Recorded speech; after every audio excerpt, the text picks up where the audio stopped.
The galaxy glittered like a sea of endless stars, and at its center stood the arena of Valkor, a colossal structure built from shining black metal, floating in the silence of deep space. Every 100 years, the greatest species of the known universe gathered here for one purpose: the Galactic Tournament of Supremacy. For the elite, it was not just a competition. It was a declaration of power, intelligence, and superiority. The species that won the tournament would rule the Galactic Council for the next century. They would decide trade laws, border rights, and even the destiny of entire planets. To win here was to be recognized as the strongest in existence. For thousands of years, only the oldest and most advanced races had entered: the Zorth Dominion, the Kalari Mindbinders, the Arax Warbrood, and the Thaline Collective. They had evolved beyond weakness, beyond fear. To them, this tournament was their playground, but this year, something unexpected happened. A new name appeared on the invitation list. A species no one took seriously. A young civilization barely out of their home system. Humanity. When the list was announced, the entire arena filled with laughter and disbelief. "Humans?" hissed a Zorth general, his scaled face curling in amusement. "The apes from the blue world. Who let them in?"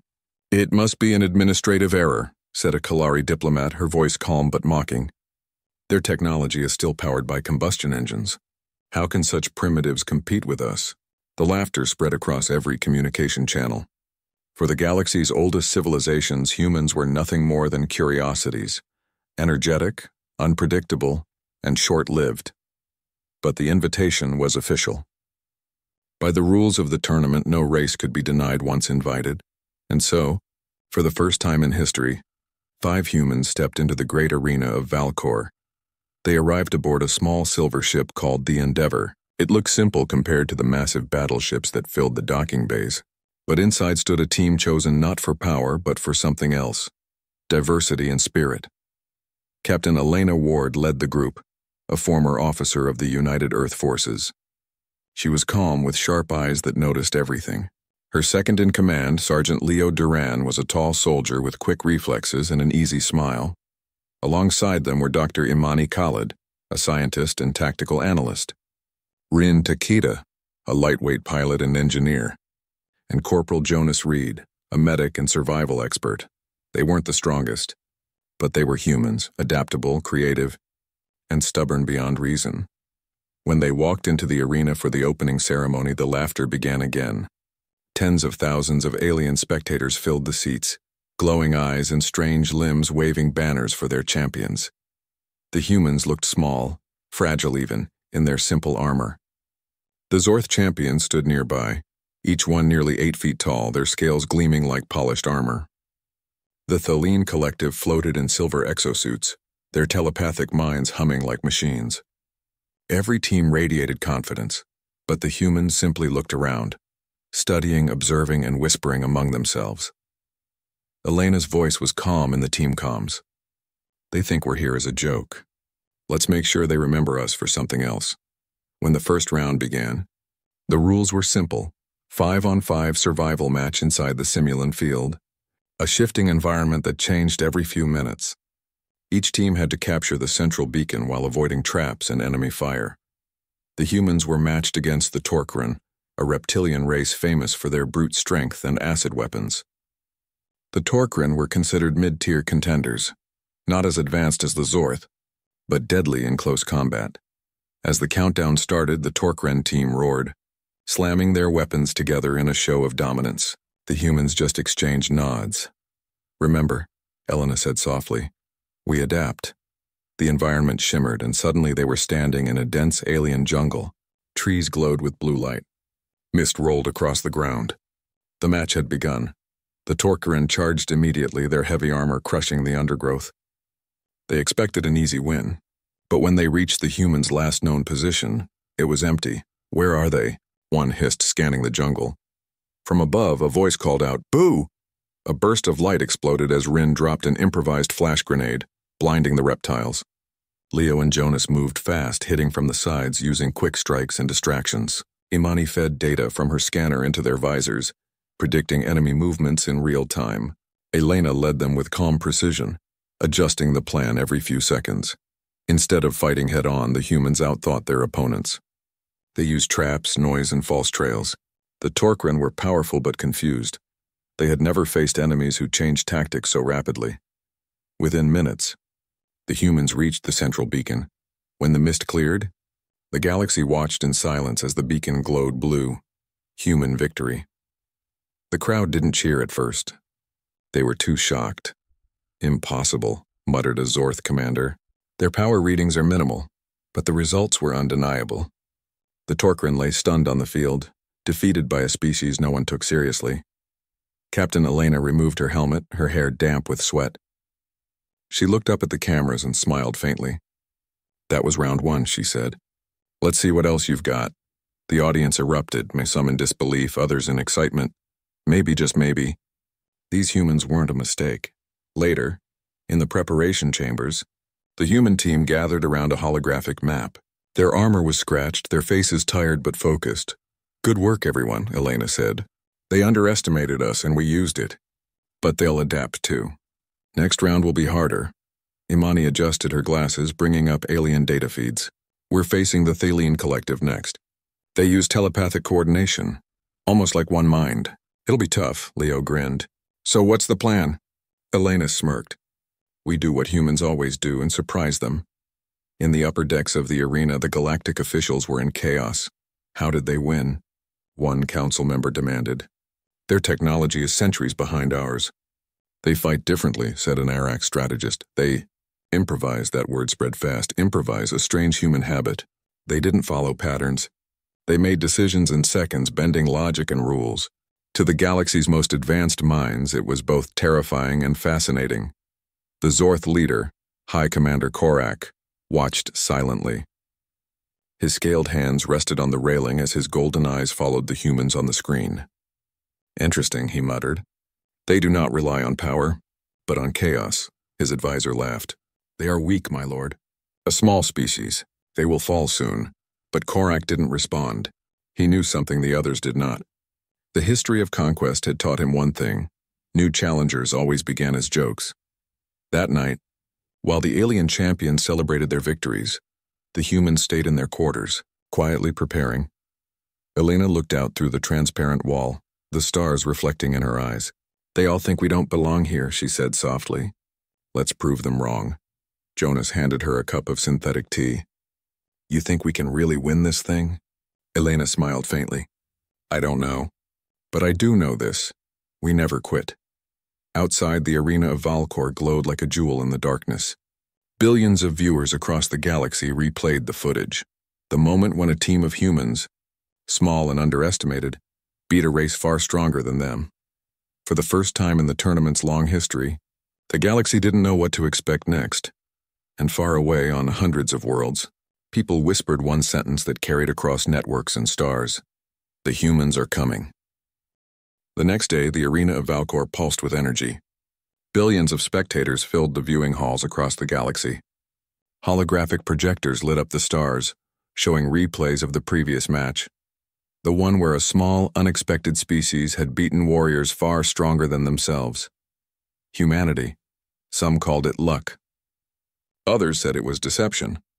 But for the first time in centuries, the tournament wasn't predictable anymore. There was a new energy, curiosity mixed with disbelief. The commentators tried to explain it, but there were no simple answers. In the preparation chamber, Captain Elena Ward stood with her team. Their first victory had earned them attention, but also anger.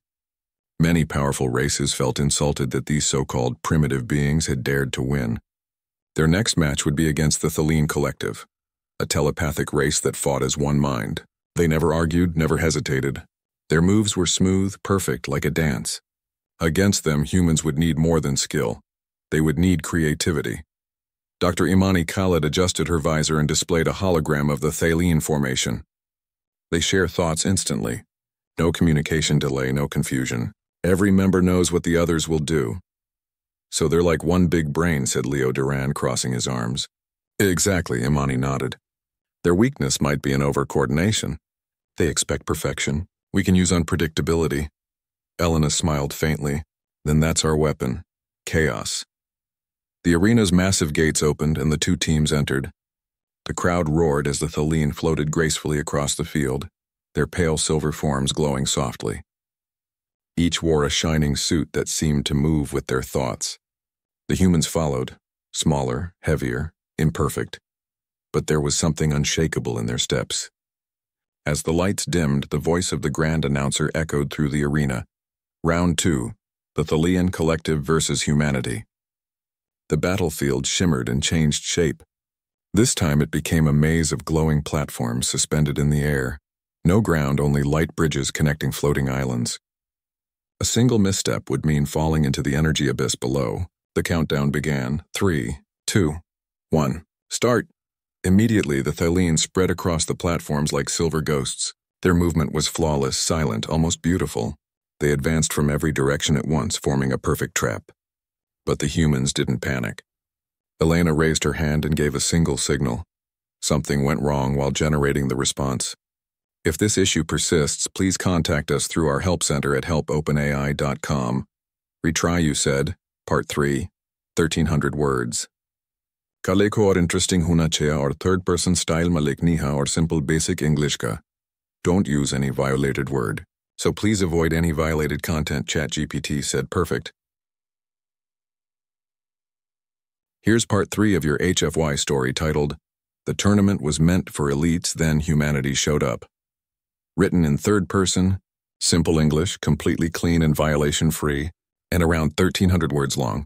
This part continues from where humanity's surprising victories have started shaking the galaxy. Part 3. The Rising Threat of Humanity. The news spread faster than light. Every network across the galaxy showed the same footage. 5 humans standing tall in the center of the arena, their flag shining beneath the artificial suns of Valcor. At first, most thought their victories were just luck. But after the second and third rounds, when even the mind-linked Thalian Collective fell before their unpredictable teamwork, the laughter stopped. The galaxy, for the first time, was beginning to take humanity seriously, and that terrified the elites. Inside the preparation chamber, the human team sat around a glowing table. The holographic arena maps flickered in blue light, showing past match data. Captain Elena Ward was quiet, her fingers moving over the controls. Every few seconds, she replayed the match, analyzing their moves. They learned faster than expected, said Dr. Imani Khalid, her eyes fixed on her datapad. The Thalian copied some of our early patterns in the last round. They almost trapped Leo near the beacon. Sergeant Leo Duran laughed softly. Almost, but they didn't expect us to go backward. No alien team retreats. It confused them. Rin Takeda, the engineer, smiled. Yeah, I think that's our secret. They all think like computers, predictable, logical. We just don't. Elena looked up from the table. That's what makes us dangerous. We don't fight for pride or perfection. We fight to win. The door slid open and a hologram appeared. Ambassador Kieran Holt, the human diplomat stationed at the Galactic Council. His expression was serious. You've caught their attention, he said. Every major faction is watching your next match. The council chambers are divided. Some call you a miracle of evolution. Others call you a mistake that needs correction. Elena frowned. Correction? They're afraid, Holt said simply. Afraid that if humans keep winning, you'll inspire others. Species that were never meant to rise might start believing they can. Leo crossed his arms. So what? We're not breaking any rules. I know, the ambassador replied. But the Zorth Dominion writes the rules and they don't like surprises. The hologram faded, leaving the team in silence. The hum of the ship was the only sound. Rin finally spoke. So what do we do? Elena stood up. Her face was calm, but her eyes were cold and focused. We do what we always do. We fight smarter. The next match was against the Arax Warbrood, a race of insect-like warriors known for unity and sheer aggression. Their armor was alive, shifting and pulsing with energy. The Arax were feared for one reason. They never fought as individuals. Every soldier was part of a single living swarm. The arena that day was shaped like a desert. Endless dunes of burning orange sand, the sky filled with red storms. The temperature alone could melt human armor in minutes. As the match began, the announcer's voice echoed. Contestants, begin. The Arax swarmed across the dunes, hundreds of legs moving in perfect sync. The humans moved as well, but not toward the beacon. Instead, they scattered in different directions, something no team had ever done before. The crowd gasped. Splitting up was suicide, but Elena had a plan. Rin, plant decoys on the western ridge, she ordered through the comms. Jonas, get the scanner running. Imani, track their swarm movement. Leo, with me. The Arax surrounded the empty dunes where they thought the humans were hiding. Then came a sudden boom. Smoke and dust rose as decoy charges exploded. From the chaos, Leo and Elena sprinted straight toward the beacon while Rin's drones created false readings. Imani's calculations guided them through blind spots in the Arax formation. The aliens' hive mind struggled to adapt. It couldn't understand why the humans didn't behave logically. Their minds sought patterns where there were none. When the storm settled, the beacon turned blue again. Human victory. The audience roared this time. Even alien commentators couldn't hide their awe. They did it again. The humans have advanced to the semifinals. For the first time, some aliens stood to clap. Others simply stared in disbelief. But far above the arena, in the control chamber of the Zorth Dominion, silence ruled. High Commander Korak watched the replay again and again. The humans' tactics fascinated him. They were not the strongest, nor the fastest. Yet they adapted faster than even the Zorth combat algorithms could predict. They think sideways, he said softly. Every defeat teaches them twice as much as victory. His advisor growled.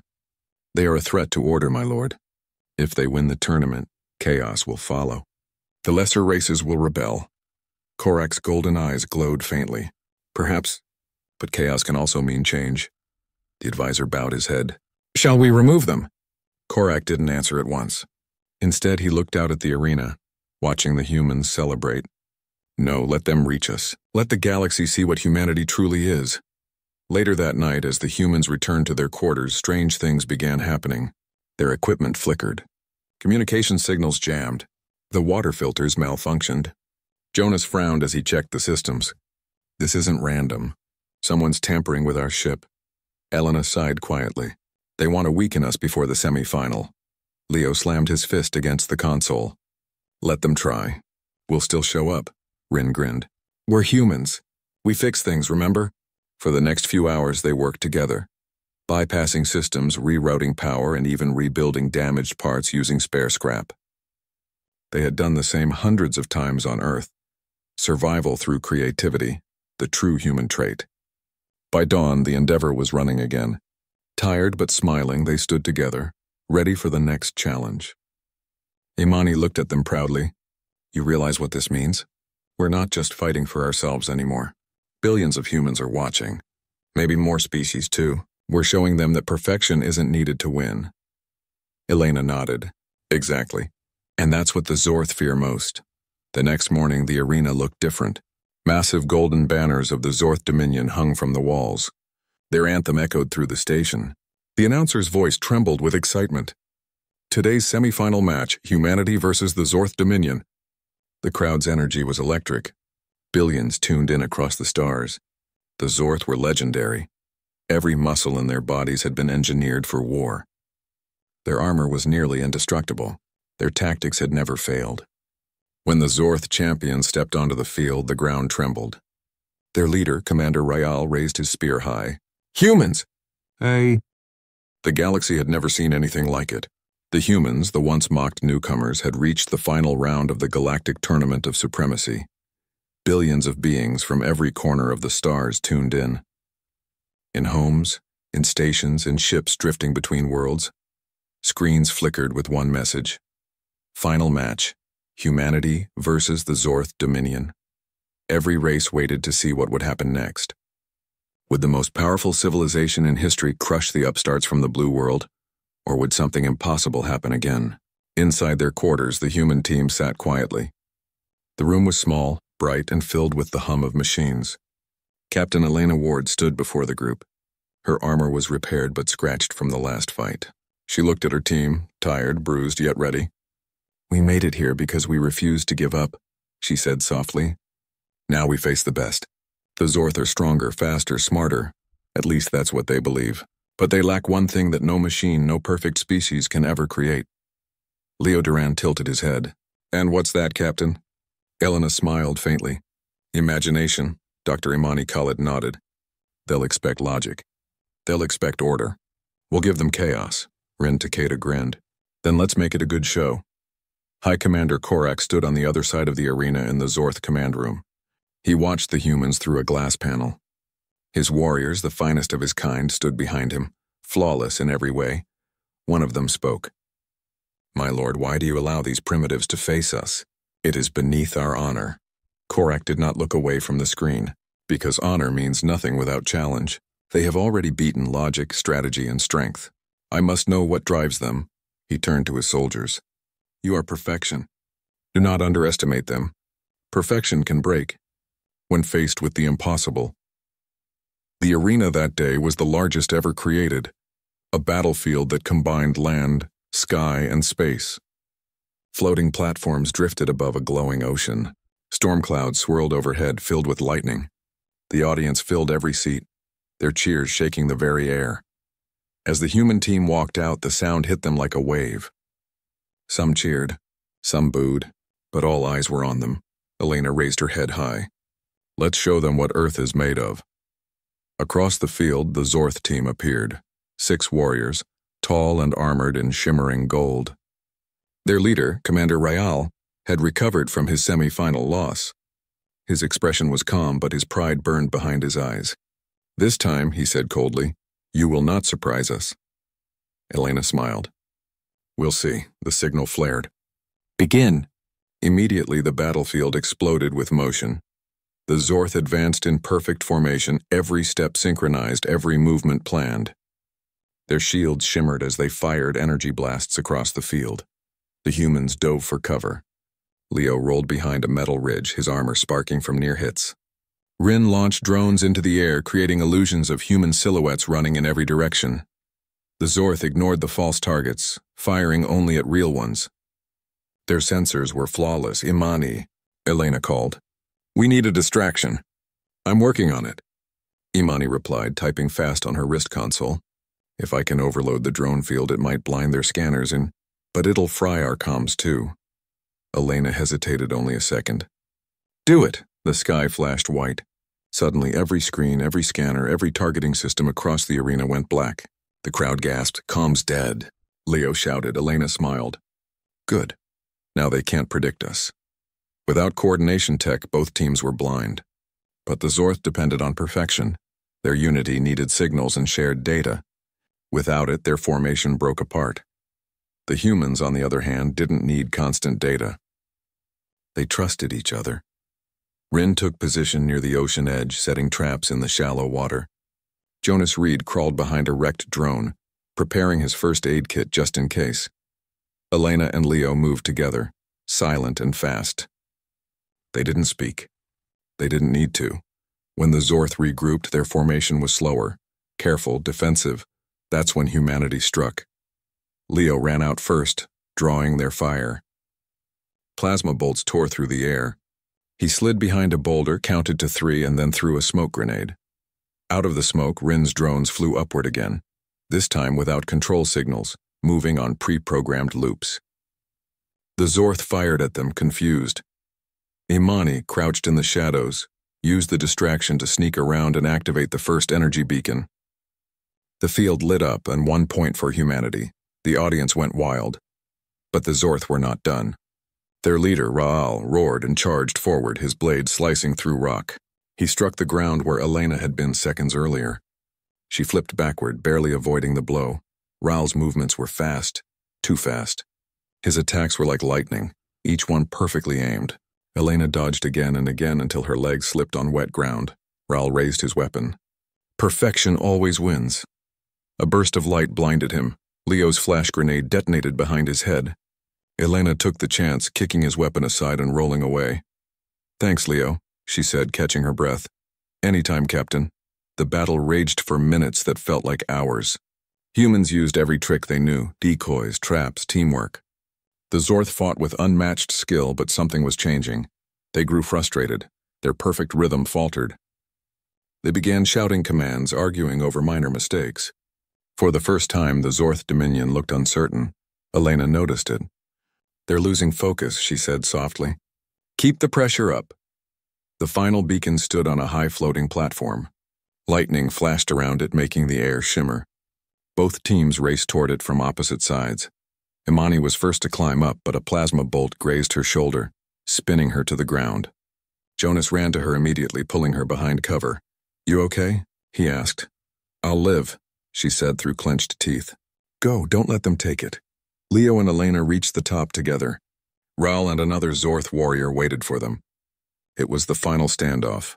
Rain poured down as lightning cracked above. The beacon glowed faintly between them.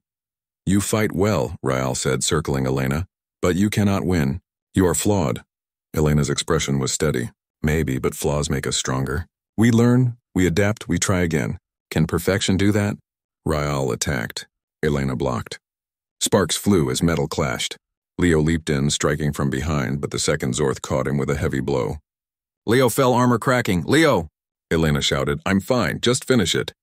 He groaned, struggling to his knees. Elena turned back just in time to see Raul charging again. She ducked, rolled under his swing, and grabbed a loose cable sparking with electricity from the storm. As Raul lifted his blade, she threw the cable at the beacon. The surge of energy exploded outward, blinding both teams. When the light cleared, the beacon glowed blue. Human victory.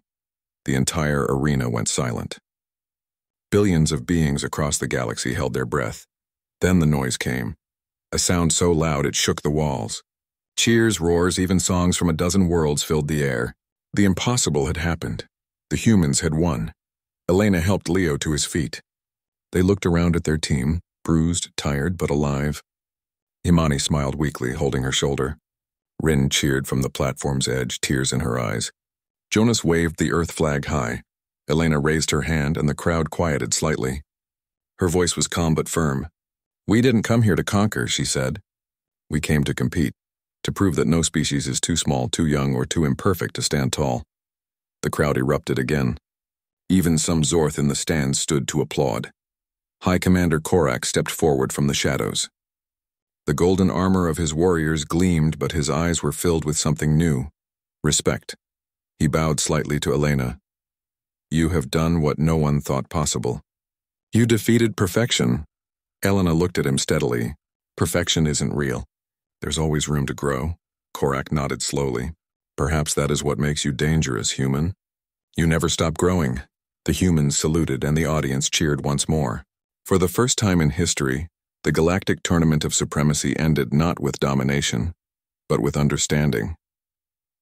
As the team returned to their ship, the stars outside seemed brighter. Rin whispered, "We actually did it." Leo grinned. "Yeah, now what?" Elena smiled, looking out into the endless galaxy. "Now we go home. But something tells me the galaxy will never forget today." Far above the arena, the banners of Earth fluttered beside those of the oldest empires. Humanity, the unexpected, imperfect, unstoppable species, had changed the galaxy forever.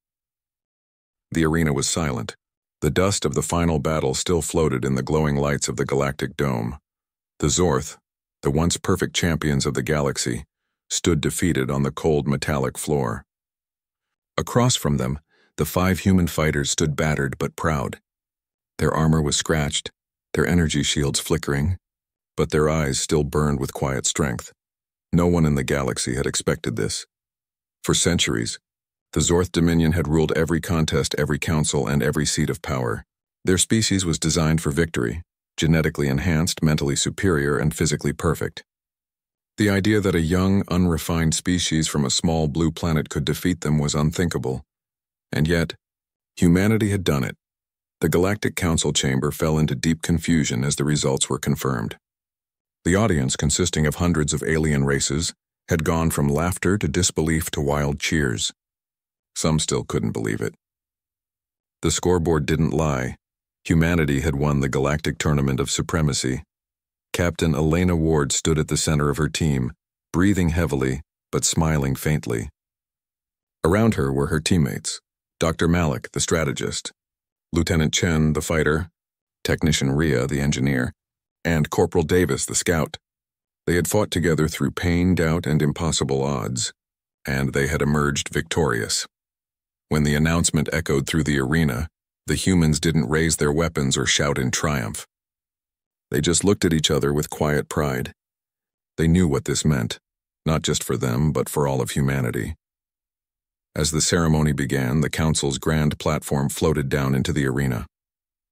The high representatives of the galaxy, towering insectoids, floating energy beings, and scaled emperors, watched the humans with mixed expressions.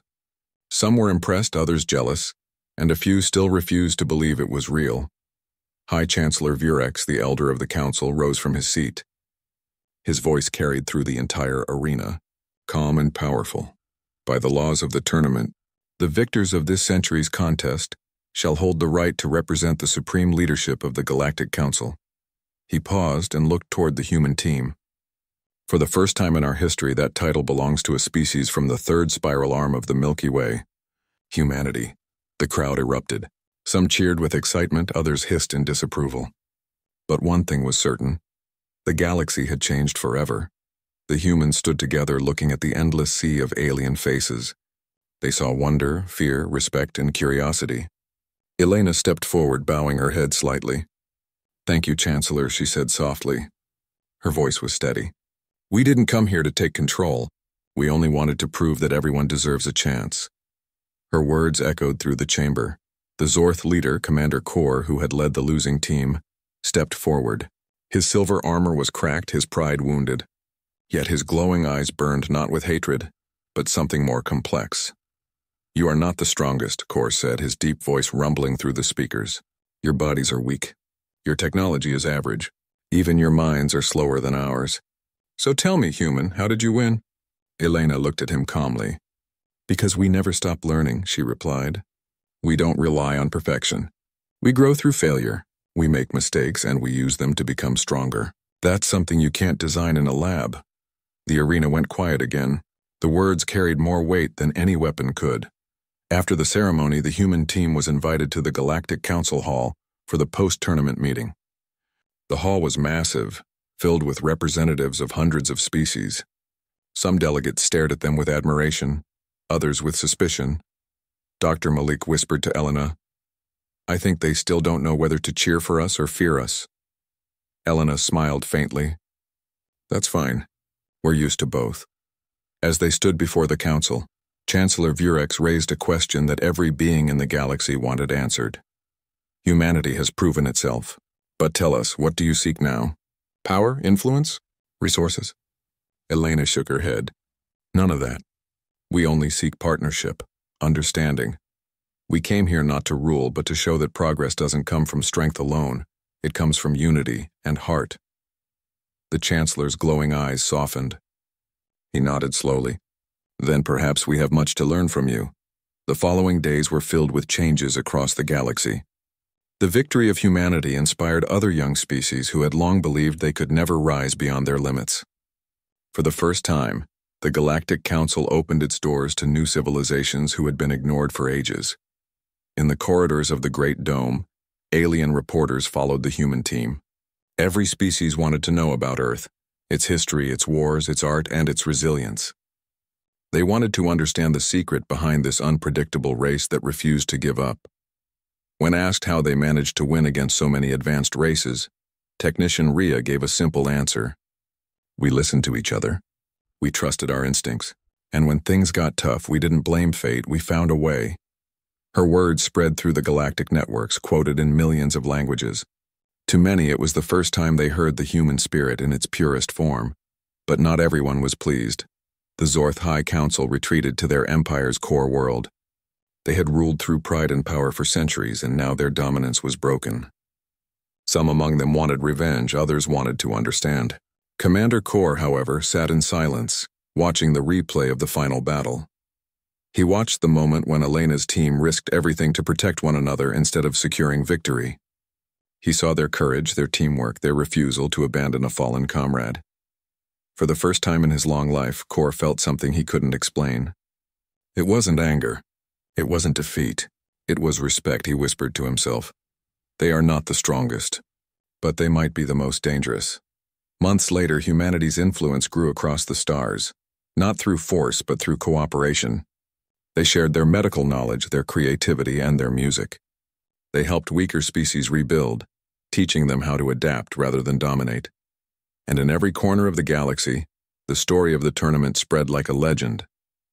Children of distant worlds played games pretending to be human champions. Scholars studied Earth's history, fascinated by how a fragile species could rise through unity and willpower.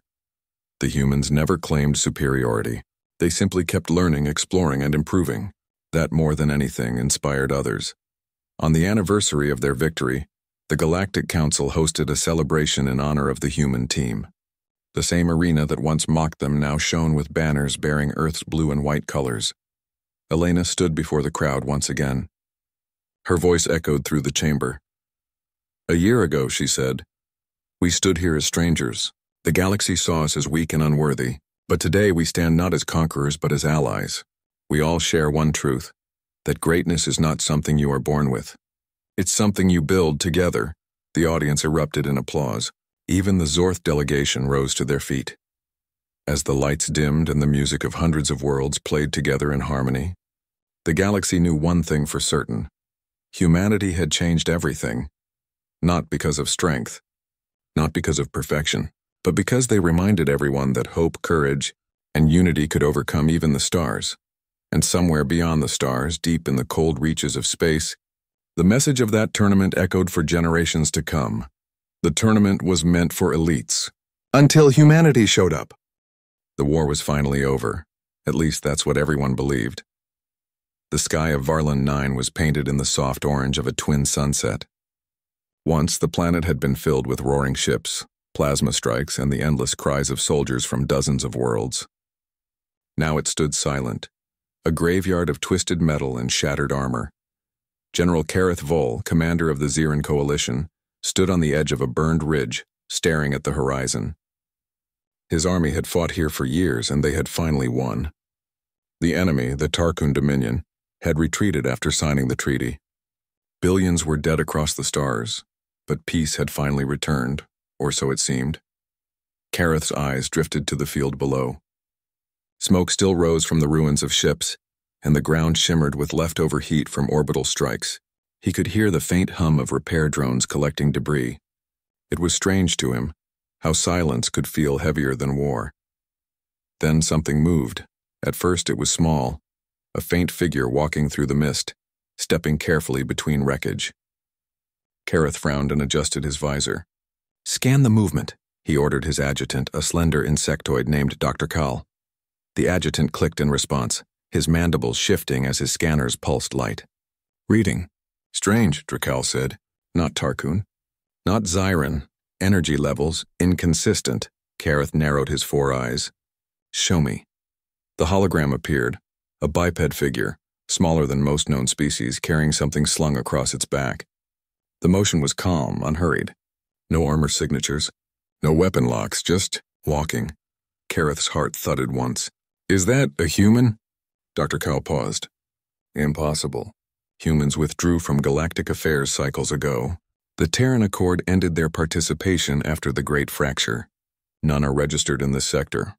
But Kareth didn't answer. He kept watching as the figure drew closer through the haze. The sun's last light struck metal, a reflective visor, a torn fabric patch on the arm, and the faint outline of an old-style Terran flag. It was a human.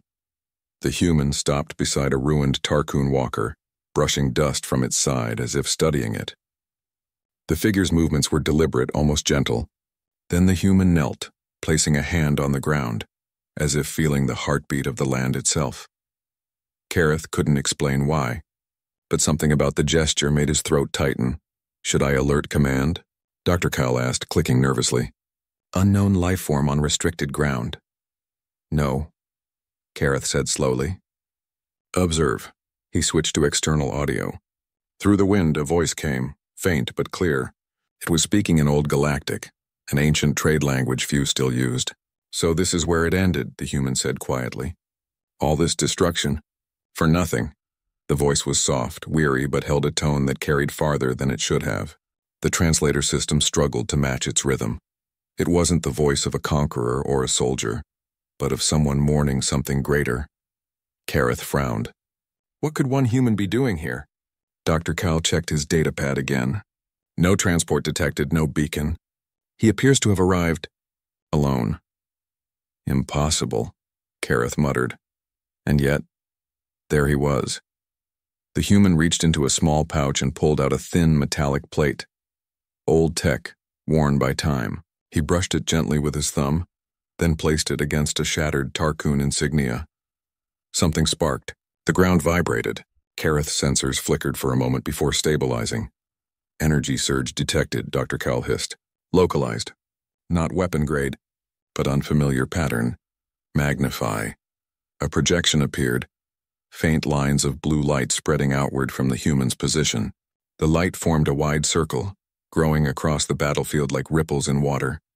Wherever it passed, wreckage shimmered, almost like it was remembering what it once was.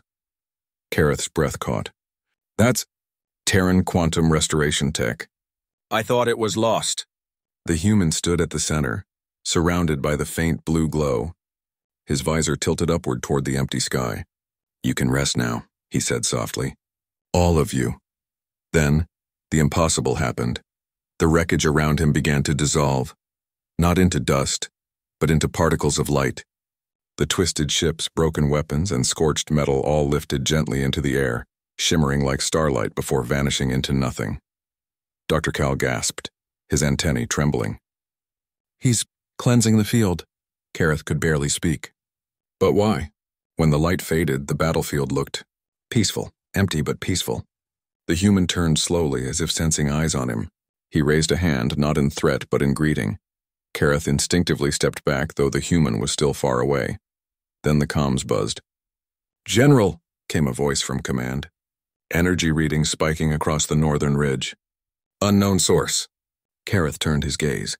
The blue light was spreading, moving beyond the field, touching other wreckage sites. Across the horizon, the dead battlefield began to shine with soft energy. Containment fields up, he ordered. I want drones tracking that human. Don't engage. Dr. Cal nodded and sent the order. But Kareth didn't move. He kept his eyes on the human figure, still standing tall in the glow. There was something unsettlingly calm about him, a quiet determination that felt ancient. Whoever this human was, he wasn't here for war. But his presence was changing the battlefield itself. Hours later, night fell. Kareth returned to his command tent, but his mind refused to rest. The human's image replayed in his head. The way he walked, the way the light obeyed him, the words he'd spoken. He activated a private channel. Archive search, Terran technology, quantum restoration. Last known user. The AI assistant responded. Data incomplete. Final registered usage, Project Dawnkeeper. Lead Commander Isaac Hale, status. Missing in action 247 years ago. Kareth's eyes widened. 247 years? That's impossible. But the evidence said otherwise. Humans were strange like that. Unpredictable, resilient, capable of surviving in places others couldn't. Dr. Cal entered quietly.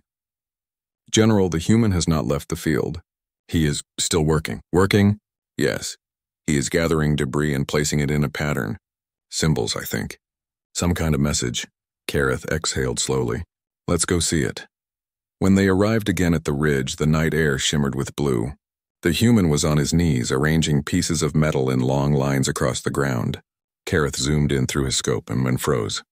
The pattern wasn't random. It formed letters. Remember them all, Kareth felt his chest tighten. He had seen billions die, both Zyran and Tarkoon, species that had fought for pride and territory. None of them had ever thought to remember the other side. But this human, this stranger was building a monument, Dr. Cal whispered. He mourns for everyone. Yes, Kareth said softly. Even his enemies. The realization hit him like a storm. For all their wars and victories, no species in the galaxy had ever done something like this. Only humans. The strange, compassionate creatures who could grieve even for those they never met. Kareth stepped forward slowly. Human, he called through the amplifier. Why are you here? The human paused, then lifted his head. The visor reflected the blue glow of the field. Because peace built on silence never lasts, he said. Someone has to remember what it cost. And with that he turned back to his work, one piece of metal at a time. Kareth stood in silence, unable to respond. He had commanded armies, seen worlds burn, and celebrated victory. But now, looking at that lone human rebuilding a field of death into a monument of peace, for the first time, victory felt hollow. Something was awakening again in the ashes of war. Not conflict, but humanity, and deep inside Kareth knew this was not the end of the story.